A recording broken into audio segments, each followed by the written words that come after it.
ਸਤਿ ਸ਼੍ਰੀ ਅਕਾਲ। ਤੁਸੀਂ ਵੇਖ ਰਹੇ ਹੋ ਟੀਵੀ ਪੰਜਾਬ ਤੇ ਮੈਂ ਹਾਂ ਤੁਹਾਡੇ ਨਾਲ ਇੰਦਰਪ੍ਰੀਤ ਕੌਰ ਸੰਗੀੜਾ। ਖਬਰਾਂ ਦੇ ਇਸ ਬੁਲੇਟਿਨ ਵਿੱਚ ਤੁਹਾਡਾ ਸਵਾਗਤ ਹੈ। ਸਭ ਤੋਂ ਪਹਿਲਾਂ ਨਜ਼ਰ ਮਾਰਦੇ ਹਾਂ ਹੈਡਲਾਈਨਸ ਤੇ। ਏਅਰ ਕੈਨੇਡਾ ਵੱਲੋਂ ਉਡਾਨਾਂ ਰੱਦ, ਹੁਣ ਯਾਤਰੀ ਹੋਏ ਪਰੇਸ਼ਾਨ। ਟੀਆਰ ਟੂ ਪੀਆਰ ਪ੍ਰੋਗਰਾਮ ਬਾਰੇ ਤਾਜ਼ਾ ਜਾਣਕਾਰੀ, ਓਪਨ ਵਰਕ ਪਰਮਿਟ ਹਾਸਲ ਕਰਨ ਦਾ ਮੌਕਾ। ਕਪਲਸ ਵਾਸਤੇ ਇਮੀਗ੍ਰੇਸ਼ਨ ਦਾ ਐਲਾਨ, ਸਿਟੀਜ਼ਨਸ਼ਿਪ ਅਰਜ਼ੀਆਂ ਹੋਣਗੀਆਂ ਆਨਲਾਈਨ। 2000 ਤੋਂ ਵੱਧ ਇਮੀਗ੍ਰੇਸ਼ਨ ਦੀਆਂ ਫਾਈਲਾਂ ਗੁੰਮ, ਐਨਡੀਪੀ ਦਾ ਇਮੀਗ੍ਰੇਸ਼ਨ ਵਿਭਾਗ ਤੇ ਇਲਜ਼ਾਮ। ਗੋਲਡੀ ਬਰਾੜ ਖਿਲਾਫ ਰੈੱਡ ਕਾਰਨਰ ਨੋਟਿਸ ਜਾਰੀ, ਸਿੱਧੂ ਮੂਸੇਵਾਲਾ ਦੀ ਮੌਤ ਦੀ ਲਈ ਸੀ ਜ਼ਿੰਮੇਵਾਰੀ। ਏਅਰ ਕੈਨੇਡਾ ਵੱਲੋਂ ਉਡਾਨਾਂ ਰੱਦ ਕੀਤੀਆਂ ਗਈਆਂ। ਕਈ ਉਡਾਨਾਂ ਰੱਦ ਹੋਣ ਦੀ ਜਾਣਕਾਰੀ ਸਾਹਮਣੇ ਆ ਰਹੀ ਹੈ। ਏਅਰ ਕੈਨੇਡਾ ਵੱਲੋਂ ਅਜਿਹਾ ਕਿਉਂ ਕੀਤਾ ਗਿਆ, ਇਹ ਵੀ ਉਹਨਾਂ ਵੱਲੋਂ ਦੱਸਿਆ ਜਾ ਰਿਹਾ ਹੈ। ਦਰਅਸਲ ਏਅਰਪੋਰਟ ਦੇ ਉੱਪਰ ਯਾਤਰੀਆਂ ਦੀਆਂ ਲੰਬੀਆਂ ਲਾਈਨਾਂ ਲੱਗੀਆਂ ਹੋਈਆਂ ਦਿਖਾਈ ਦੇ ਰਹੀਆਂ ਨੇ। ਯਾਤਰੀ ਕਾਫੀ ਪਰੇਸ਼ਾਨ ਹੋ ਰਹੇ ਨੇ।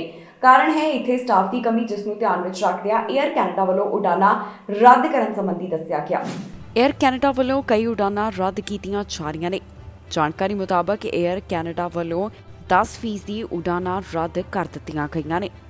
ਜੀ ਹਾਂ, ਟੋਰਾਂਟੋ ਪੀਅਰਸਨ ਏਅਰਪੋਰਟ ਦੇ ਉੱਪਰ ਯਾਤਰੀਆਂ ਦੀਆਂ ਲੰਬੀਆਂ ਲਾਈਨਾਂ ਅਤੇ ਸਟਾਫ ਦੀ ਕਮੀ ਨੂੰ ਧਿਆਨ ਵਿੱਚ ਰੱਖਦਿਆਂ ਹੀ ਏਅਰ ਕੈਨੇਡਾ ਵੱਲੋਂ 10% ਫਲਾਈਟਾਂ ਵਿੱਚ ਕਟੌਤੀ ਕੀਤੀ ਜਾ ਰਹੀ ਹੈ। ਇਹ ਫੈਸਲਾ ਉਹਨਾਂ ਵੱਲੋਂ ਟੋਰਾਂਟੋ ਦੀਆਂ ਫਲਾਈਟਸ ਸੰਬੰਧੀ ਚੁੱਕਿਆ ਗਿਆ ਹੈ।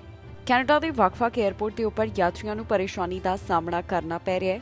ਇਹਨਾਂ ਯਾਤਰੀਆਂ ਦੀਆਂ ਲੰਬੀਆਂ ਲਾਈਨਾਂ ਲੱਗੀਆਂ ਹੋਈਆਂ ਨੇ, ਪਰ ਸਟਾਫ ਦੀ ਕਮੀ ਹੋਣ ਕਾਰਨ ਇੱਥੇ ਉਹਨਾਂ ਨੂੰ ਦਿੱਕਤ ਆ ਰਹੀ ਹੈ। ਲਗਾਤਾਰ ਸਰਕਾਰ ਇਸ ਗੱਲ ਨੂੰ ਲੈ ਕੇ ਦਾਅਵਾ ਕਰ ਰਹੀ ਹੈ ਕਿ ਉਹਨਾਂ ਵੱਲੋਂ ਨਵੇਂ ਕਰਮਚਾਰੀਆਂ ਦੀ ਭਰਤੀ ਕੀਤੀ ਜਾ ਰਹੀ ਹੈ। ਉਹਨਾਂ ਵੱਲੋਂ ਹੱਲ ਲੱਭੇ ਜਾ ਰਹੇ ਨੇ ਕਿ ਜਲਦ ਇਸ ਮੁਸ਼ਕਿਲ ਨੂੰ ਖਤਮ ਕਰ ਦਿੱਤਾ ਜਾਵੇ। ਪਰ ਦੂਜੇ ਪਾਸੇ ਯਾਤਰੀ ਲਗਾਤਾਰ ਜਿਹੜੀਆਂ ਉਹਨਾਂ ਨੂੰ ਪਰੇਸ਼ਾਨੀਆਂ ਦਾ ਸਾਹਮਣਾ ਕਰਨਾ ਪੈ ਰਿਹਾ ਹੈ, ਇਸ ਬਾਰੇ ਗੱਲ ਕਰਦੇ ਹੋਏ ਦਿਖਾਈ ਦੇ ਰਹੇ ਨੇ। ਦਰਅਸਲ ਕੋਰੋਨਾ ਪੈਂਡੇਮਿਕ ਕਾਰਨ ਫੈਡਰਲ ਸਰਕਾਰ ਵੱਲੋਂ ਜਿਹੜੀਆਂ ਯਾਤਰਾ ਸੰਬੰਧੀ ਪਾਬੰਦੀਆਂ ਲਗਾਈਆਂ ਗਈਆਂ ਸਨ, ਹਾਲਾਤਾਂ ਨੂੰ ਧਿਆਨ ਵਿੱਚ ਰੱਖਦਿਆਂ ਉਹਨਾਂ ਨੂੰ ਖਤਮ ਕਰ ਦਿੱਤਾ ਗਿਆ। ਅਜੇ ਵੀ ਕੁਝ ਪਾਬੰਦੀਆਂ ਲੱਗੀਆਂ ਹੋਈਆਂ ਨੇ, ਪਰ ਉਹ ਪਾਬੰਦੀਆਂ ਬਹੁਤ ਘੱਟ ਨੇ। ਜਦੋਂ ਫੈਡਰਲ ਸਰਕਾਰ ਵੱਲੋਂ ਯਾਤਰਾ ਸੰਬੰਧੀ ਰਾਹਤ ਦਿੱਤੀ ਗਈ ਤਾਂ ਇਹ ਨਜ਼ਰ ਆਇਆ ਕਿ ਕੈਨੇਡੀਅਨਸ ਕਾਫੀ ਉਤਸ਼ਾਹਿਤ ਹੋ ਕੇ ਦੂਜੇ ਦੇਸ਼ਾਂ ਵਿੱਚ ਘੁੰਮਣਾ ਚਾਹੁੰਦੇ ਨੇ, ਜਿਸ ਤੋਂ ਬਾਅਦ ਉਹਨਾਂ ਨੇ ਆਪਣੀਆਂ ਫਲਾਈਟਸ ਦੀ ਬੁਕਿੰਗ ਕਰਵਾਈ। ਪਰ ਏਅਰਪੋਰਟ ਦੇ ਉੱਪਰ ਸਟਾਫ ਪੂਰਾ ਨਾ ਹੋਣ ਕਾਰਨ ਉਹਨਾਂ ਨੂੰ ਡੀਲੇ ਦਾ ਸਾਹਮਣਾ ਕਰਨਾ ਪੈ ਰਿਹਾ। ਦੂਜੇ ਪਾਸੇ ਇੱਕ ਹੋਰ ਪਰੇਸ਼ਾਨੀ ਵੀ ਯਾਤਰੀਆਂ ਨੂੰ ਇਸ ਸਮੇਂ ਨਜ਼ਰ ਆ ਰਹੀ ਹੈ। ਸਮਰ ਟਰੈਵਲ ਪਲਾਨਸ ਕੈਨੇਡੀਅਨਸ ਨੂੰ ਰੱਦ ਕਰਨੇ ਪੈ ਰਹੇ ਨੇ। ਇਸ ਦੇ ਪਿੱਛੇ ਕਾਰਨ ਹੈ ਕਿ ਉਹਨਾਂ ਨੂੰ ਪਾਸਪੋਰਟ ਹਾਸਲ ਕਰਨ ਵਾਸਤੇ ਕਾਫੀ ਸਮਾਂ ਲੱਗ ਰਿਹਾ ਹੈ। ਜੇਕਰ ਕਿਸੇ ਨੇ ਪਾਸਪੋਰਟ ਰੀਨਿਊ ਕਰਵਾਉਣਾ ਹੈ ਤਾਂ ਉਹਨਾਂ ਨੂੰ ਵੀ ਕਾਫੀ ਇੰਤਜ਼ਾਰ ਕਰਨਾ ਪੈ ਰਿਹਾ ਹੈ। ਇਸ ਦੇ ਪਿੱਛੇ ਕੀ ਕਾਰਨ ਹੈ, ਉਸ ਦੀ ਵੀ ਜਾਣਕਾਰੀ ਸਾਹਮਣੇ ਆਈ ਹੈ। ਦੱਸਿਆ ਜਾ ਰਿਹਾ ਹੈ ਕਿ ਇਸ ਸੰਬੰਧੀ ਅਰਜ਼ੀਆਂ ਦਾ ਬੈਕਲੌਗ ਜਮ੍ਹਾਂ ਹੋ ਰਿਹਾ ਹੈ, ਜਿਸ ਕਾਰਨ ਉਹਨਾਂ ਨੂੰ ਜਲਦ ਫੈਸਲਾ ਸੁਣਾਉਣ ਦੇ ਵਿੱਚ ਪਰੇਸ਼ਾਨੀ ਹੋ ਰਹੀ ਹੈ। ਪਿਛਲੇ ਦਿਨੀ ਇਹ ਵੀ ਖਬਰ ਸਾਹਮਣੇ ਆਈ ਸੀ ਕਿ ਕਈ ਥਾਵਾਂ ਦੇ ਉੱਪਰ ਤਾਂ ਪਾਸਪੋਰਟ ਦਫ਼ਤਰ ਦੇ ਬਾਹਰ ਜਿਹੜੇ ਪਾਸਪੋਰਟ ਹਾਸਲ ਕਰਨ ਵਾਲੇ ਨੇ ਉਹ ਆਪਣੀਆਂ ਕੁਰਸੀਆਂ ਮੇਜ਼ ਲੈ ਕੇ ਪਹੁੰਚ ਗਏ, ਕਿਉਂਕਿ ਉਹਨਾਂ ਨੂੰ ਇੱਥੇ ਬੈਠ ਕੇ ਲੰਬਾ ਇੰਤਜ਼ਾਰ ਕਰਨਾ ਪੈਂਦਾ ਹੈ। ਟੀਆਰ ਟੂ ਪੀਆਰ ਪ੍ਰੋਗਰਾਮ ਸੰਬੰਧੀ ਤਾਜ਼ਾ ਜਾਣਕਾਰੀ ਸਾਹਮਣੇ ਆਈ ਹੈ। ਜਿਨ੍ਹਾਂ ਵੱਲੋਂ ਇਸ ਪ੍ਰੋਗਰਾਮ ਤਹਿਤ ਅਰਜ਼ੀਆਂ ਲਗਾਈਆਂ ਗਈਆਂ ਉਹ ਓਪਨ ਵਰਕ ਪਰਮਿਟ ਵਾਸਤੇ ਅਪਲਾਈ ਕਰ ਸਕਦੇ ਨੇ। ਇਹ ਵੀ ਪਤਾ ਚੱਲਿਆ ਹੈ ਕਿ ਜਿਨ੍ਹਾਂ ਨੇ ਇਸ ਵਾਸਤੇ ਅਰਜ਼ੀਆਂ ਲਗਾਈਆਂ ਉਹਨਾਂ ਦੇ ਪਰਿਵਾਰਕ ਮੈਂਬਰ ਵੀ ਓਪਨ ਵਰਕ ਪਰਮਿਟ ਵਾਸਤੇ ਅਪਲਾਈ ਕਰ ਸਕਣਗੇ। ਟੀਆਰ ਟੂ ਪੀਆਰ ਪ੍ਰੋਗਰਾਮ ਸੰਬੰਧੀ ਜਿਨ੍ਹਾਂ ਨੇ ਅਰਜ਼ੀਆਂ ਲਗਾਈਆਂ ਉਹਨਾਂ ਬਾਰੇ ਹੁਣ ਤਾਜ਼ਾ ਅਪਡੇਟ ਸਾਹਮਣੇ ਆਈ ਹੈ। ਜੀ ਹਾਂ, ਇਮੀਗ੍ਰੇਸ਼ਨ ਵਿਭਾਗ ਵੱਲੋਂ ਐਲਾਨ ਕਰ ਦਿੱਤਾ ਗਿਆ ਹੈ ਕਿ ਜਿਨ੍ਹਾਂ ਵੱਲੋਂ ਟੀਆਰ ਟੂ ਪੀਆਰ ਵਾਸਤੇ ਅਰਜ਼ੀਆਂ ਲਗਾਈਆਂ ਉਹ ਐਪਲੀਕੈਂਟਸ ਓਪਨ ਵਰਕ ਪਰਮਿਟ ਵਾਸਤੇ ਐਲੀਜੀਬਲ ਹਨ।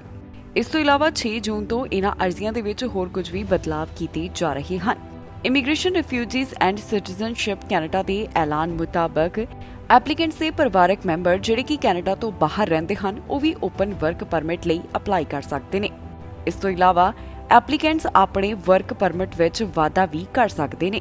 ਹੁਣ ਇਹ ਮੌਕਾ IRCC ਵੱਲੋਂ 31 ਦਸੰਬਰ 2024 ਤੱਕ ਦਿੱਤਾ ਜਾ ਰਿਹਾ ਹੈ।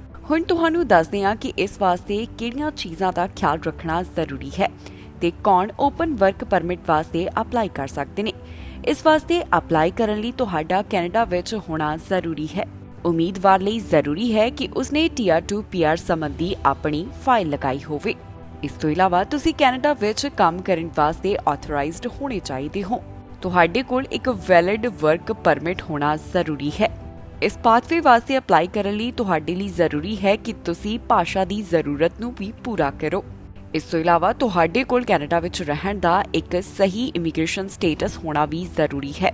ਜੇਕਰ ਤੁਹਾਡੇ ਕੋਲ ਟੈਂਪਰੇਰੀ ਰੈਜ਼ੀਡੈਂਟ ਸਟੇਟਸ ਹੈ ਤਾਂ ਉਹ ਵੀ ਤੁਹਾਡੇ ਵਾਸਤੇ ਠੀਕ ਹੈ, ਭਾਵ ਕਿ ਤੁਸੀਂ ਇਸ ਤਰ੍ਹਾਂ ਵੀ ਅਪਲਾਈ ਕਰ ਸਕਦੇ ਹੋ। ਹੁਣ ਤੁਹਾਨੂੰ ਦੱਸਦੇ ਹਾਂ ਕਿ ਪ੍ਰਾਇਮਰੀ ਐਪਲੀਕੈਂਟਸ ਦੇ ਪਰਿਵਾਰਕ ਮੈਂਬਰ ਕਿਹੜੀਆਂ ਸ਼ਰਤਾਂ ਦੇ ਉੱਪਰ ਅਪਲਾਈ ਕਰ ਸਕਦੇ ਨੇ।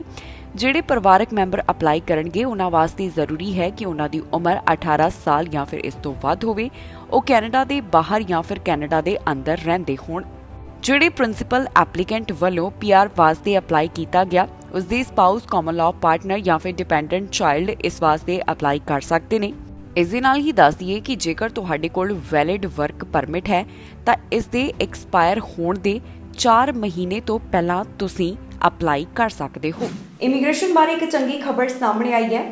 ਹੁਣ ਇਮੀਗ੍ਰੇਸ਼ਨ ਵਿਭਾਗ ਵੱਲੋਂ ਜਿਹੜੇ ਪਰਿਵਾਰਕ ਮੈਂਬਰ ਨੇ ਤੇ ਜੋੜੇ ਉਹਨਾਂ ਨੂੰ ਰਾਹਤ ਦਿੱਤੀ ਜਾ ਰਹੀ ਹੈ।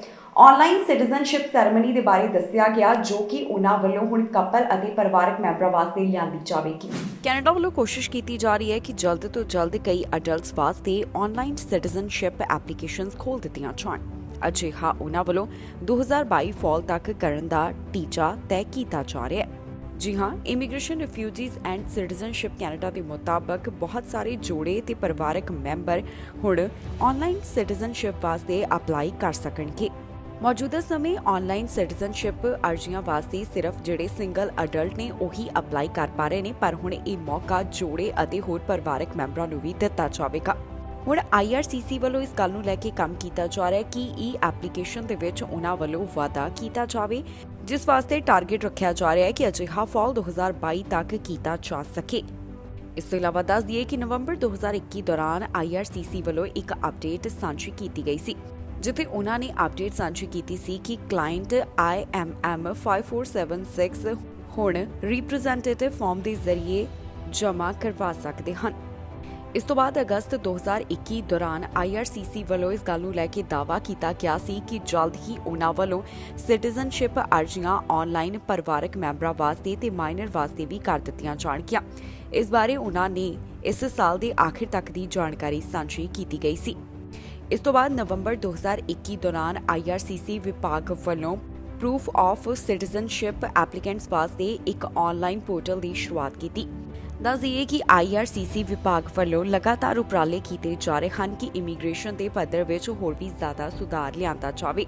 ਪਿਛਲੇ ਦਿਨਾਂ ਦੌਰਾਨ ਵੀ ਕੁਝ ਅਜਿਹੇ ਐਲਾਨ ਕੀਤੇ ਗਏ ਤਾਂ ਕਿ ਇਮੀਗ੍ਰੇਸ਼ਨ ਦੇ ਪੱਧਰ ਵਿੱਚ ਸੁਧਾਰ ਆ ਸਕੇ। ਇਸ ਤੋਂ ਇਲਾਵਾ ਜਿਹੜੀਆਂ ਫਾਈਲਾਂ ਲੱਗੀਆਂ ਹੋਈਆਂ ਨੇ ਉਹਨਾਂ ਦੀ ਪ੍ਰੋਸੈਸਿੰਗ ਦੇ ਵਿੱਚ ਵੀ ਘੱਟ ਸਮਾਂ ਲੱਗੇ, ਇਸ ਵਾਸਤੇ ਵੀ IRCC ਵਿਭਾਗ ਲਗਾਤਾਰ ਕਈ ਤਰ੍ਹਾਂ ਦੇ ਕਦਮ ਚੁੱਕਦਾ ਹੋਇਆ ਦਿਖਾਈ ਦੇ ਰਿਹਾ ਹੈ। ਤਾਜ਼ਾ ਜਾਣਕਾਰੀ ਵਿੱਚ ਉਹਨਾਂ ਵੱਲੋਂ ਦੱਸਿਆ ਗਿਆ ਹੈ ਕਿ ਕਦੋਂ ਤੋਂ ਸਿਟੀਜ਼ਨਸ਼ਿਪ ਐਪਲੀਕੇਸ਼ਨ ਜਿਹੜੇ ਜੋੜੇ ਨੇ ਤੇ ਪਰਿਵਾਰਕ ਮੈਂਬਰ ਹਨ ਉਹਨਾਂ ਵਾਸਤੇ ਆਨਲਾਈਨ ਕੀਤੇ ਜਾਣਗੇ। 2000 ਤੋਂ ਵੱਧ ਇਮੀਗ੍ਰੇਸ਼ਨ ਦੀਆਂ ਫਾਈਲਾਂ ਗੁੰਮ ਹੋ ਗਈਆਂ, ਇਹ ਕਹਿਣਾ ਹੈ NDP ਦਾ। ਜੀ ਹਾਂ, ਉਹਨਾਂ ਵੱਲੋਂ ਫੈਡਰਲ ਸਰਕਾਰ ਦੇ ਉੱਪਰ ਇਲਜ਼ਾਮ ਲਗਾਇਆ ਜਾ ਰਿਹਾ ਹੈ ਕਿ ਸਰਕਾਰ ਅਤੇ ਇਮੀਗ੍ਰੇਸ਼ਨ ਵਿਭਾਗ ਵੱਲੋਂ 2000 ਤੋਂ ਵੱਧ ਇਮੀਗ੍ਰੇਸ਼ਨ ਦੀਆਂ ਫਾਈਲਾਂ ਗੁੰਮ ਕਰ ਦਿੱਤੀਆਂ ਗਈਆਂ ਤੇ ਇਹਨਾਂ ਉੱਪਰ ਜਵਾਬ ਦੀ ਉਹਨਾਂ ਵੱਲੋਂ ਮੰਗ ਕੀਤੀ ਜਾ ਰਹੀ ਹੈ। ਫੈਡਰਲ ਸਰਕਾਰ ਨੇ 2900 ਇਮੀਗ੍ਰੇਸ਼ਨ ਦੀਆਂ ਫਾਈਲਾਂ ਗੁੰਮ ਕਰ ਦਿੱਤੀਆਂ, ਇਹ ਦਾਅਵਾ ਹੈ NDP ਦਾ। ਜੀ ਹਾਂ, NDP ਪਾਰਟੀ ਵੱਲੋਂ ਫੈਡਰਲ ਦੇ ਉੱਪਰ ਇਲਜ਼ਾਮ ਲਗਾਇਆ ਗਿਆ ਹੈ ਕਿ ਉਹਨਾਂ ਵੱਲੋਂ 2900 ਅਫਗਾਨ ਨਾਲ ਜੁੜੀਆਂ ਹੋਈਆਂ ਅਰਜ਼ੀਆਂ ਗਵਾ ਦਿੱਤੀਆਂ ਗਈਆਂ। ਇਹ ਉਹਨਾਂ ਦੀਆਂ ਅਰਜ਼ੀਆਂ ਨੇ ਜਿਨ੍ਹਾਂ ਵੱਲੋਂ ਕੈਨੇਡਾ ਦੀ ਮਦਦ ਵਾਸਤੇ ਕੰਮ ਕੀਤਾ ਗਿਆ।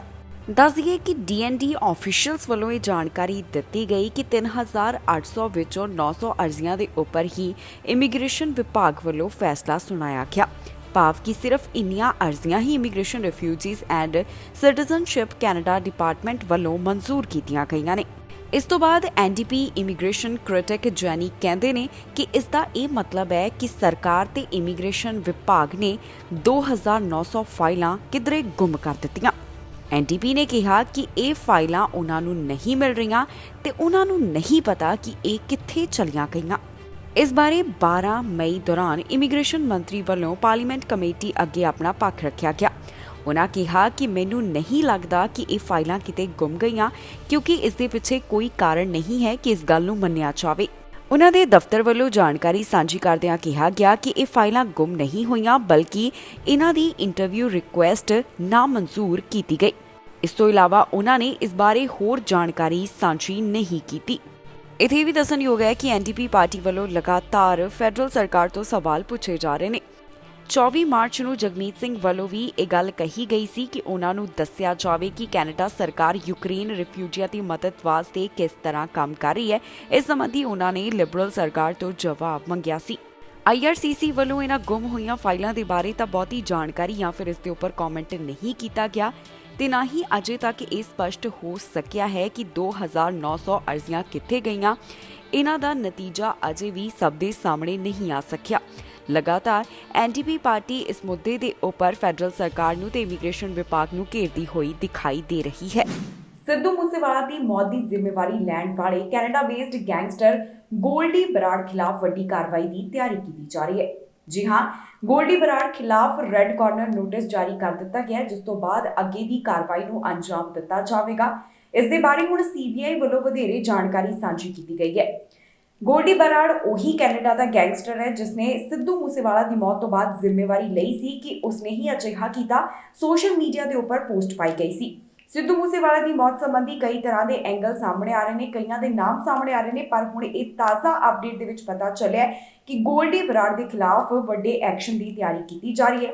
ਇਸ ਤੋਂ ਇਲਾਵਾ ਸਲਮਾਨ ਖਾਨ ਦੀ ਧਮਕੀ ਦਾ ਕੀ ਸੱਚ ਸੀ, ਇਹ ਵੀ ਪਤਾ ਚੱਲਿਆ, ਜਿਸ ਬਾਰੇ ਪੁਲਿਸ ਵੱਲੋਂ ਦੱਸਿਆ ਗਿਆ ਕਿ ਕਿਉਂ ਸਲਮਾਨ ਖਾਨ ਤੇ ਉਹਨਾਂ ਦੇ ਪਿਤਾ ਨੂੰ ਧਮਕੀ ਦਿੱਤੀ ਗਈ, ਇਸ ਦੇ ਕੀ ਕਾਰਨ ਸਨ ਤੇ ਗੋਲਡੀ ਬਰਾੜ ਦੇ ਖਿਲਾਫ ਕਿਸ ਤਰ੍ਹਾਂ ਦੀ ਕਾਰਵਾਈ ਹੋਏਗੀ। ਇਹ ਪੂਰੀ ਜਿਹੜੀ ਜਾਣਕਾਰੀ ਹੈ ਤੁਹਾਡੇ ਨਾਲ ਇਸ ਖਬਰ ਵਿੱਚ ਸਾਂਝੀ ਕਰਾਂਗੇ। ਗੋਲਡੀ ਬਰਾੜ ਦੇ ਖਿਲਾਫ ਵੱਡੀ ਕਾਰਵਾਈ ਦੀ ਤਿਆਰੀ ਕੀਤੀ ਜਾ ਰਹੀ ਹੈ। ਇੰਟਰਪੋਲ ਵੱਲੋਂ ਗੋਲਡੀ ਬਰਾੜ ਦੇ ਖਿਲਾਫ ਰੈੱਡ ਕਾਰਨਰ ਨੋਟਿਸ ਜਾਰੀ ਕਰ ਦਿੱਤਾ ਗਿਆ ਹੈ।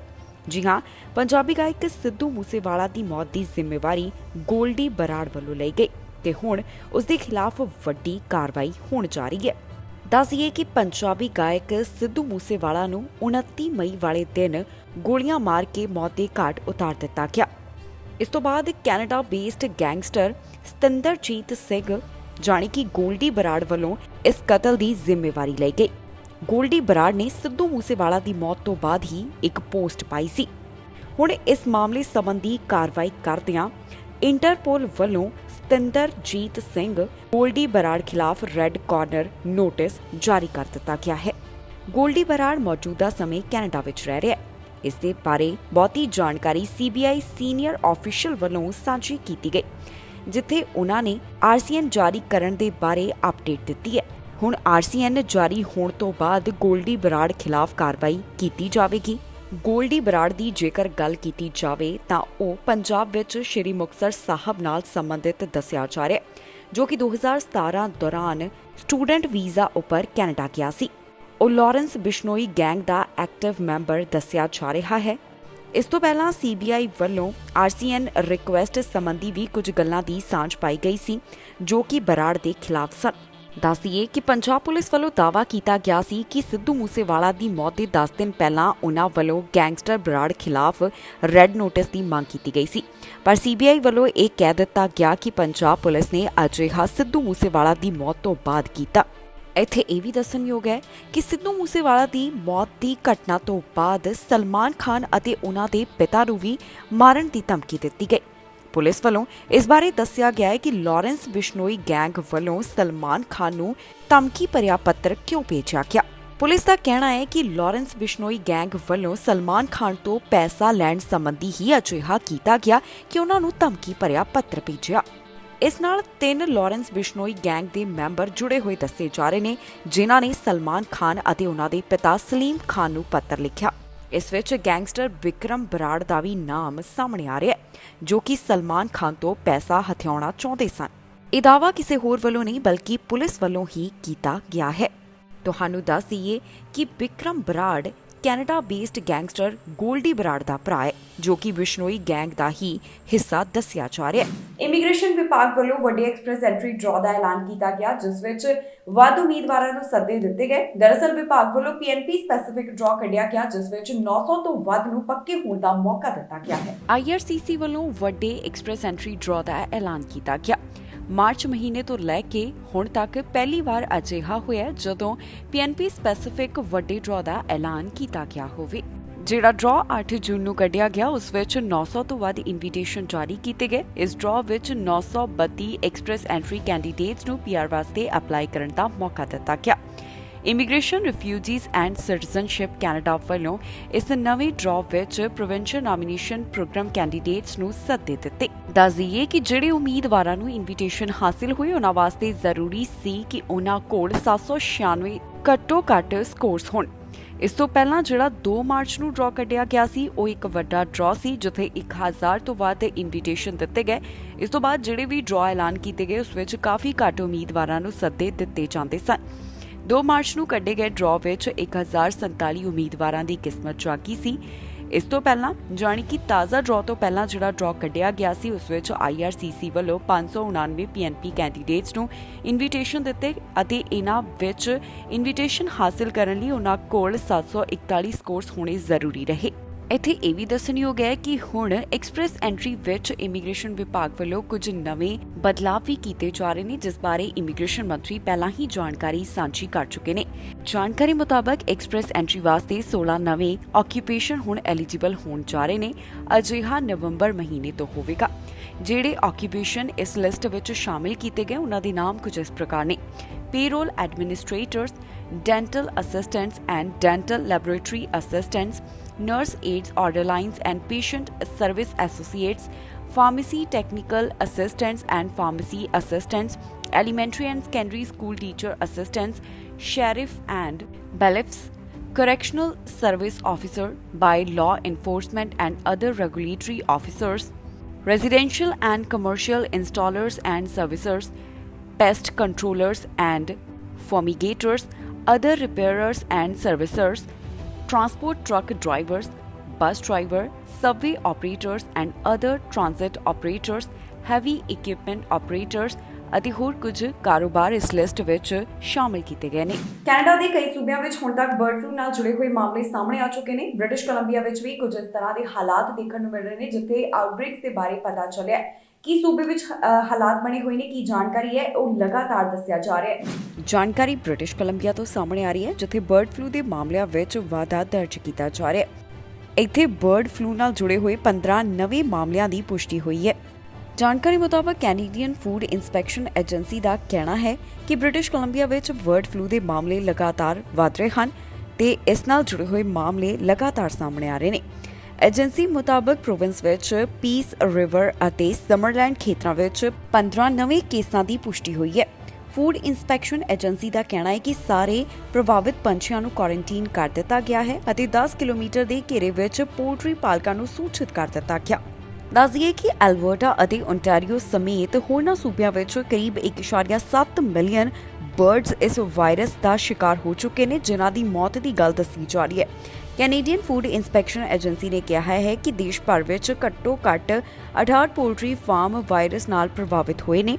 ਅਧਿਕਾਰੀਆਂ ਨੂੰ ਹੁਣ ਸ਼ੱਕ ਹੈ ਕਿ ਪ੍ਰਵਾਸੀ ਪੰਛੀ ਵਾਇਰਸ ਦੇ ਫੈਲਣ ਵਾਸਤੇ ਜ਼ਿੰਮੇਵਾਰ ਨੇ।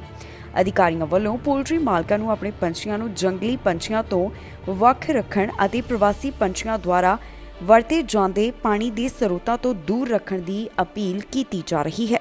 ਪ੍ਰੋਵਿੰਸ ਵਿੱਚ ਲਗਾਤਾਰ ਹਰ ਹਿੱਸੇ ਅੰਦਰ ਬਰਡ ਫਲੂ ਦੇ ਅਸਰ ਦੀ ਪੁਸ਼ਟੀ ਕੀਤੀ ਜਾ ਰਹੀ ਹੈ। ਪ੍ਰੋਵਿੰਸ ਦੇ ਉੱਤਰੀ ਹਿੱਸੇ ਪੀਸ ਰਿਵਰ ਖੇਤਰ ਵਿੱਚ ਫੈਲਣ ਦੀ ਪੁਸ਼ਟੀ ਕੀਤੀ ਗਈ। ਐਸਫੋਰਡ, ਜੋ ਕਿ ਬ੍ਰਿਟਿਸ਼ ਕੋਲੰਬੀਆ ਦੇ ਪੋਲਟਰੀ ਉਦਯੋਗ ਦਾ ਕੇਂਦਰ ਹੈ, ਇਸ ਦੇ ਪੋਲਟਰੀ ਮਾਲਕਾਂ ਨੂੰ ਡਰ ਹੈ ਕਿ ਹਾਲਾਤ 2004 ਵਰਗੇ ਬਣ ਸਕਦੇ ਨੇ। ਇਸ ਵੇਲੇ ਇਸ ਵਾਇਰਸ ਨਾਲ ਬਹੁਤ ਸਾਰੇ ਪੰਛੀਆਂ ਦੀ ਜਾਨ ਚਲੀ ਗਈ ਸੀ। ਦੱਸਣਯੋਗ ਹੈ ਕਿ ਬ੍ਰਿਟਿਸ਼ ਕੋਲੰਬੀਆ ਵਿੱਚ ਪੋਲਟਰੀ ਪਾਲਕਾਂ ਅਤੇ 100 ਤੋਂ ਵੱਧ ਪੰਛੀਆਂ ਦੇ ਝੁੰਡ ਰੱਖਣ ਵਾਲੇ ਕਿਸੇ ਵੀ ਵਿਅਕਤੀ ਨੂੰ 13 ਜੂਨ ਤੱਕ ਪੰਛੀਆਂ ਨੂੰ ਅੰਦਰ ਰੱਖਣ ਵਾਸਤੇ ਪ੍ਰੋਵਿੰਸ ਵੱਲੋਂ ਆਦੇਸ਼ ਦੇ ਦਿੱਤੇ ਗਏ ਨੇ। ਬ੍ਰਿਟਿਸ਼ ਕੋਲੰਬੀਆ ਵਿੱਚ ਬਾਹਰੀ ਬਰਡ ਫੀਡਰ ਅਤੇ ਬਰਡ ਬਾਕਸ ਨੂੰ ਹਟਾਉਣ ਦੀ ਵੀ ਅਪੀਲ ਕੀਤੀ ਗਈ, ਕਿਉਂਕਿ ਇਸ ਨਾਲ ਵੱਖ-ਵੱਖ ਪ੍ਰਜਾਤੀ ਦੇ ਪੰਛੀ ਨਜ਼ਦੀਕੀ ਸੰਪਰਕ ਵਿੱਚ ਆ ਕੇ ਬਿਮਾਰੀ ਦੇ ਹੋਰ ਫੈਲਾਅ ਨੂੰ ਵਧਾ ਸਕਦੇ ਨੇ। ਓਨਟਾਰੀਓ ਸੂਬੇ ਵੱਲੋਂ ਜਲਦ ਹੁਣ ਮਾਸਕ ਸੰਬੰਧੀ ਜਿਹੜੀਆਂ ਸ਼ਰਤਾਂ ਨੇ ਉਹਨਾਂ ਨੂੰ ਖਤਮ ਕੀਤਾ ਜਾ ਰਿਹਾ ਹੈ। ਕੋਰੋਨਾ ਪੈਂਡੈਮਿਕ ਨੂੰ ਧਿਆਨ ਵਿੱਚ ਰੱਖਦਿਆਂ ਤੇ ਨਵੇਂ ਵੇਰੀਐਂਟ ਨੂੰ ਨਜ਼ਰ ਵਿੱਚ ਰੱਖਦਿਆਂ ਇਹ ਕਦਮ ਸੂਬੇ ਵੱਲੋਂ ਚੁੱਕਿਆ ਗਿਆ ਸੀ, ਜਿੱਥੇ ਕਈ ਥਾਵਾਂ ਦੇ ਉੱਪਰ ਅਜੇ ਵੀ ਮਾਸਕ ਪਾਉਣਾ ਜਾਰੀ ਸੀ, ਜੋ ਹੁਣ ਖਤਮ ਹੋਣ ਜਾ ਰਿਹਾ ਹੈ। ਓਨਟਾਰੀਓ ਵਿੱਚ ਅਜੇ ਵੀ ਜਿਹੜੀਆਂ ਕੋਰੋਨਾ ਪਾਬੰਦੀਆਂ ਬਾਕੀ ਨੇ, ਉਹਨਾਂ ਦੀ ਮਿਆਦ ਇਸ ਵੀਕਐਂਡ ਦੌਰਾਨ ਖਤਮ ਹੋਣ ਵਾਲੀ ਹੈ। ਦਰਅਸਲ ਓਨਟਾਰੀਓ ਵਿੱਚ ਅਜੇ ਵੀ ਕੋਵਿਡ-19 ਮਾਸਕ ਮੈਂਡੇਟ ਜਾਰੀ ਹੈ, ਜੋ ਕਿ ਇਸ ਵੀਕਐਂਡ ਦੌਰਾਨ ਐਕਸਪਾਇਰ ਹੋ ਜਾਵੇਗਾ। ਇਸ ਸੂਬੇ ਵਿੱਚ ਇਹ ਪਾਬੰਦੀ ਕੋਰੋਨਾ ਪੈਂਡੈਮਿਕ ਦੀ ਸ਼ੁਰੂਆਤ ਤੋਂ ਹੀ ਲਗਾਈ ਗਈ।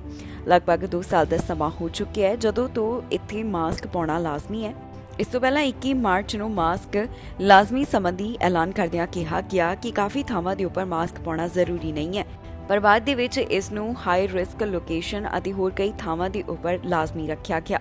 ਇਹ ਐਲਾਨ ਕੋਰੋਨਾ ਵਾਇਰਸ ਦੇ ਨਵੇਂ ਵੇਰੀਐਂਟਸ ਨੂੰ ਧਿਆਨ ਵਿੱਚ ਰੱਖਦਿਆਂ ਕੀਤਾ ਗਿਆ ਸੀ। ਹੁਣ ਤਾਜ਼ਾ ਜਾਣਕਾਰੀ ਮੁਤਾਬਕ 11 ਜੂਨ ਨੂੰ ਇਸ ਦੀ ਮਿਆਦ ਖਤਮ ਹੋਣ ਵਾਲੀ ਹੈ। ਦੇਖਣਾ ਹੋਵੇਗਾ ਕਿ ਇਸ ਤੋਂ ਪਹਿਲਾਂ ਸੂਬਾ ਸਰਕਾਰ ਕੋਈ ਐਲਾਨ ਕਰਦੀ ਹੈ ਜਾਂ ਫਿਰ ਇਸ ਨੂੰ ਹੁਣ ਪੂਰੀ ਤਰ੍ਹਾਂ ਖਤਮ ਕਰ ਦਿੱਤਾ ਜਾਂਦਾ ਹੈ। ਜ਼ਿਕਰਯੋਗ ਹੈ ਕਿ ਕੋਰੋਨਾ ਪੈਂਡੈਮਿਕ ਦੀ ਸ਼ੁਰੂਆਤ ਤੋਂ ਲੈ ਕੇ ਵੱਖ-ਵੱਖ ਸੂਬਿਆਂ ਵੱਲੋਂ ਪਾਬੰਦੀਆਂ ਲਗਾ ਦਿੱਤੀਆਂ ਗਈਆਂ। ਬਾਅਦ ਦੇ ਵਿੱਚ ਹਾਲਾਤਾਂ ਵਿੱਚ ਸੁਧਾਰ ਹੁੰਦਾ ਦੇਖ ਇਹਨਾਂ ਸੂਬਿਆਂ ਵੱਲੋਂ ਪਾਬੰਦੀਆਂ ਖਤਮ ਕਰਨ ਬਾਰੇ ਜਾਣਕਾਰੀ ਦਿੱਤੀ ਗਈ। ਪਰ ਜਿਸ ਵੇਲੇ ਨਵਾਂ ਵੇਰੀਐਂਟ ਸਾਹਮਣੇ ਆਇਆ ਤਾਂ ਇੱਕ ਵਾਰ ਫਿਰ ਤੋਂ ਪਾਬੰਦੀਆਂ ਲਗਾ ਦਿੱਤੀਆਂ ਗਈਆਂ। ਬਾਕੀ ਪਾਬੰਦੀਆਂ ਵਿੱਚ ਰਾਹਤ ਦੇਣ ਤੋਂ ਬਾਅਦ ਵੀ ਕਈ ਥਾਵਾਂ ਦੇ ਉੱਪਰ ਮਾਸਕ ਪਾਉਣਾ ਲਾਜ਼ਮੀ ਰੱਖਿਆ ਗਿਆ ਤੇ ਹੁਣ ਇਹ ਜਾਣਕਾਰੀ ਸਾਹਮਣੇ ਆ ਰਹੀ ਹੈ ਕਿ ਓਨਟਾਰੀਓ ਵਿੱਚ ਲਾਜ਼ਮੀ ਮਾਸਕ ਦੀ ਨੀਤੀ ਖਤਮ ਹੋਣ ਜਾ ਰਹੀ ਹੈ। 4 ਵਾਹਨ ਹਾਦਸੇ ਦਾ ਸ਼ਿਕਾਰ ਹੋਏ ਨੇ। ਇਸ ਦੌਰਾਨ ਇੱਕ ਦੀ ਮੌਤ ਹੋ ਗਈ ਅਤੇ ਇੱਕ ਔਰਤ ਪੁਲਿਸ ਹਿਰਾਸਤ ਵਿੱਚ ਦੱਸੀ ਜਾ ਰਹੀ ਹੈ। ਇਹਨਾਂ ਦੀ ਪਹਿਚਾਣ ਪੁਲਿਸ ਵੱਲੋਂ ਜਨਤਕ ਨਹੀਂ ਕੀਤੀ ਗਈ। ਮਾਮਲੇ ਦੀ ਵਧੇਰੇ ਜਾਂਚ ਪੜਤਾਲ ਕੀਤੀ ਜਾ ਰਹੀ ਹੈ। ਮਾਮਲਾ ਬ੍ਰੈਂਪਟਨ ਤੋਂ ਸਾਹਮਣੇ ਆਇਆ ਜਿੱਥੇ ਕਈ ਵਾਹਨ ਹਾਦਸੇ ਦਾ ਸ਼ਿਕਾਰ ਹੋਏ ਨੇ। ਪੁਲਿਸ ਵੱਲੋਂ ਇਸ ਦੀ ਜੋ ਜਾਣਕਾਰੀ ਦਿੱਤੀ ਗਈ ਉਸ ਵਿੱਚ ਪਤਾ ਚੱਲਿਆ ਹੈ ਕਿ ਇਸ ਹਾਦਸੇ ਵਿੱਚ ਇੱਕ ਵਿਅਕਤੀ ਦੀ ਮੌਤ ਹੋ ਗਈ ਅਤੇ ਇੱਕ ਔਰਤ ਨੂੰ ਹਿਰਾਸਤ ਵਿੱਚ ਲਿਆ ਗਿਆ। ਜਾਣਕਾਰੀ ਮੁਤਾਬਕ ਇਹ ਮਾਮਲਾ 8:20 ਦੇ ਕਰੀਬ ਮੇਨ ਸਟਰੀਟ ਨਾਰਥ ਅਤੇ ਵਾਰਡਨ ਸਟਰੀਟ ਈਸਟ ਦੇ ਨੇੜਿਓਂ ਸਾਹਮਣੇ ਆਇਆ। ਹੁਣ ਇਸ ਮਾਮਲੇ ਦੀ ਜਾਂਚ ਪੜਤਾਲ ਪੀਲ ਰੀਜਨਲ ਪੁਲਿਸ ਵੱਲੋਂ ਕੀਤੀ ਜਾ ਰਹੀ ਹੈ। ਉਹਨਾਂ ਦਾ ਕਹਿਣਾ ਹੈ ਕਿ ਇਸ ਹਾਦਸੇ ਵਿੱਚ 4 ਵਾਹਨ ਸ਼ਾਮਲ ਸਨ। ਉਹਨਾਂ ਵੱਲੋਂ ਜ਼ਖਮੀ ਹਾਲਤ ਵਿੱਚ ਇੱਕ ਵਿਅਕਤੀ ਨੂੰ ਹਸਪਤਾਲ ਭਰਤੀ ਕਰਵਾਇਆ ਗਿਆ ਪਰ ਇੱਥੇ ਉਸ ਨੂੰ ਮ੍ਰਿਤਕ ਐਲਾਨ ਕਰ ਦਿੱਤਾ ਗਿਆ।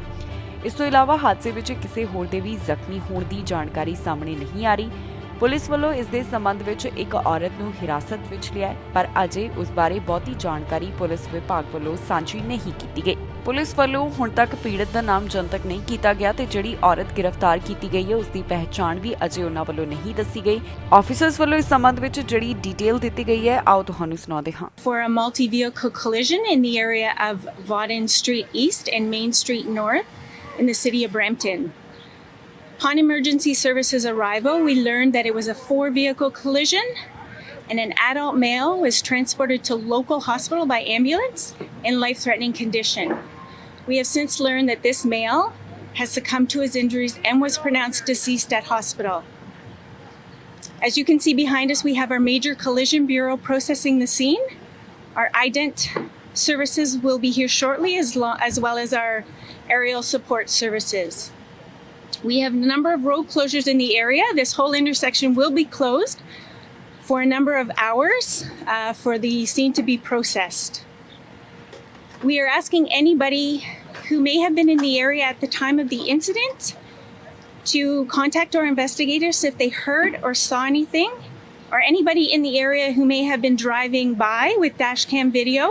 If they can contact our investigators, or if they wish to remain anonymous, they can contact Crime Stoppers. ਪ੍ਰਧਾਨ ਮੰਤਰੀ ਜਸਟਿਨ ਟਰੂਡੋ ਵੱਲੋਂ ਇੱਕ ਸਮਾਗਮ ਦੌਰਾਨ ਅਮਰੀਕਾ ਦੇ ਰਾਸ਼ਟਰਪਤੀ ਜੋ ਬਾਈਡਨ ਨਾਲ ਮੁਲਾਕਾਤ ਕੀਤੀ ਗਈ। ਇਸ ਵਿੱਚ ਕਈ ਦੇਸ਼ ਆਏ ਹੋਏ ਸਨ ਪਰ ਮੈਕਸੀਕੋ ਦੇ ਰਾਸ਼ਟਰਪਤੀ ਨੇ ਇਸ ਵਿੱਚ ਹਿੱਸਾ ਲੈਣ ਤੋਂ ਇਨਕਾਰ ਕਰ ਦਿੱਤਾ। ਅਜਿਹਾ ਕਿਉਂ ਹੋਇਆ ਤੁਹਾਨੂੰ ਇਸ ਖਬਰ ਵਿੱਚ ਦੱਸਾਂਗੇ। ਪ੍ਰਧਾਨ ਮੰਤਰੀ ਜਸਟਿਨ ਟਰੂਡੋ ਵੱਲੋਂ ਸਿਖਰ ਸੰਮੇਲਨ ਦੌਰਾਨ ਬਾਈਡਨ ਨਾਲ ਮੁਲਾਕਾਤ ਕੀਤੀ ਗਈ। ਇਹ ਸਿਖਰ ਸੰਮੇਲਨ ਅਮਰੀਕੀ ਦੇਸ਼ਾਂ ਦੇ ਵਿਚਕਾਰ ਹੋਇਆ ਜਿਸ ਦੌਰਾਨ ਟਰੂਡੋ ਅਤੇ ਬਾਈਡਨ ਦੀ ਮੁਲਾਕਾਤ ਹੋਈ। ਇਸ ਦੌਰਾਨ ਮੈਕਸੀਕੋ ਦੇ ਰਾਸ਼ਟਰਪਤੀ ਵੱਲੋਂ ਆਉਣ ਤੋਂ ਇਨਕਾਰ ਕਰ ਦਿੱਤਾ ਗਿਆ। ਜੀ ਹਾਂ, ਇਹ ਇਵੈਂਟ ਲਾਸ ਏਂਜਲਸ ਵਿੱਚ ਕਰਵਾਇਆ ਗਿਆ ਜਿੱਥੇ ਅਮਰੀਕੀ ਮੁਲਕਾਂ ਦੇ ਸਿਖਰ ਸੰਮੇਲਨ ਵਿੱਚ ਹਿੱਸਾ ਲੈਣ ਵਾਸਤੇ ਪ੍ਰਧਾਨ ਮੰਤਰੀ ਜਸਟਿਨ ਟਰੂਡੋ ਅਮਰੀਕਾ ਗਏ ਹੋਏ ਸਨ। ਪ੍ਰਧਾਨ ਮੰਤਰੀ ਵੱਲੋਂ ਅਮਰੀਕਾ ਦੇ ਰਾਸ਼ਟਰਪਤੀ ਜੋ ਬਾਈਡਨ ਨਾਲ ਇਸ ਦੌਰਾਨ ਮੁਲਾਕਾਤ ਕੀਤੀ ਗਈ। ਬਾਈਡਨ ਨੇ ਲੈਟਿਨ ਅਮਰੀਕਾ ਨਾਲ ਮਜ਼ਬੂਤ ਰਿਸ਼ਤੇ ਕਾਇਮ ਕਰਨ ਦੀ ਇਸ ਦੌਰਾਨ ਗੱਲ ਆਖੀ ਹੈ। ਪ੍ਰਧਾਨ ਮੰਤਰੀ ਜਸਟਿਨ ਟਰੂਡੋ ਕੈਲੀਫੋਰਨੀਆ ਦੇ ਗਵਰਨਰ ਗੈਵਿਨ ਨਾਲ ਇੱਕ ਕਲਾਈਮੇਟ ਡੀਲ ਬਾਰੇ ਸਾਂਝੀ ਨਿਊਜ਼ ਕਾਨਫਰੰਸ ਵਿੱਚ ਆਪਣੇ ਵਿਚਾਰ ਸਾਂਝੇ ਕਰਦੇ ਹੋਏ ਵੀ ਦਿਖਾਈ ਦੇਣਗੇ। ਦੱਸ ਦਈਏ ਕਿ ਇਹ 9ਵਾਂ ਸੰਮੇਲਨ ਅਮਰੀਕਾ ਦੇ ਲਾਸ ਏਂਜਲਸ ਵਿੱਚ ਆਯੋਜਿਤ ਕੀਤਾ ਗਿਆ ਜੋ ਕਿ 6 ਜੂਨ ਤੋਂ 10 ਜੂਨ ਤੱਕ ਇੱਥੇ ਜਾਰੀ ਰਹਿਣ ਵਾਲਾ ਹੈ। 2022 ਦੇ ਇਸ ਸੰਮੇਲਨ ਵਿੱਚ ਵੈਨੇਜ਼ੁਏਲਾ ਕਿਊਬਾ ਨੂੰ ਸੱਦਾ ਨਾ ਦਿੱਤੇ ਜਾਣ ਕਾਰਨ ਮੈਕਸੀਕੋ ਨੇ ਸੰਮੇਲਨ ਵਿੱਚ ਸ਼ਾਮਿਲ ਹੋਣ ਤੋਂ ਇਨਕਾਰ ਕਰ ਦਿੱਤਾ। ਮੈਕਸੀਕੋ ਦੇ ਰਾਸ਼ਟਰਪਤੀ ਨੇ ਕਿਹਾ ਸੀ ਕਿ ਅਮਰੀਕੀ ਦੇਸ਼ਾਂ ਦੇ ਸੰਮੇਲਨ ਵਿੱਚ ਹਰ ਅਮਰੀਕੀ ਦੇਸ਼ ਨੂੰ ਬੁਲਾਉਣਾ ਚਾਹੀਦਾ ਹੈ। ਜੋ ਬਾਈਡਨ ਇਸ ਪੱਖ ਤੇ ਜ਼ੋਰ ਦਿੰਦੇ ਰਹੇ ਕਿ ਤਾਨਾਸ਼ਾਹਾਂ ਨੂੰ ਇਸ ਸੰਮੇਲਨ ਵਿੱਚ ਸ਼ਾਮਿਲ ਨਹੀਂ ਕੀਤਾ ਜਾਣਾ ਚਾਹੀਦਾ। ਫਿਰ ਇਸ ਤੋਂ ਬਾਅਦ ਮੈਕਸੀਕੋ ਦੇ ਰਾਸ਼ਟਰਪਤੀ ਨੇ ਇਸ ਵਿੱਚ ਹਿੱਸਾ ਲੈਣ ਤੋਂ ਇਨਕਾਰ ਕਰ ਦਿੱਤਾ ਤੇ ਉਹ ਇਸ ਇਵੈਂਟ ਵਿੱਚ ਨਹੀਂ ਪਹੁੰਚੇ। About all the ways the world is being challenged right now around climate. We have all in Canada watched horrific images of wildfires and challenging droughts that you've faced here, while at the same time Canada has been going through many of the same things. We had devastating wildfires and heat waves last year that saw the destruction of an entire community in our provincial interior in British Columbia. We saw floods a few months later wipe out major infrastructures and highways. We've seen extreme weather events across the country, and we know that, yes, there's a lot we can do in Canada, but Canada alone cannot solve this problem for Canadians.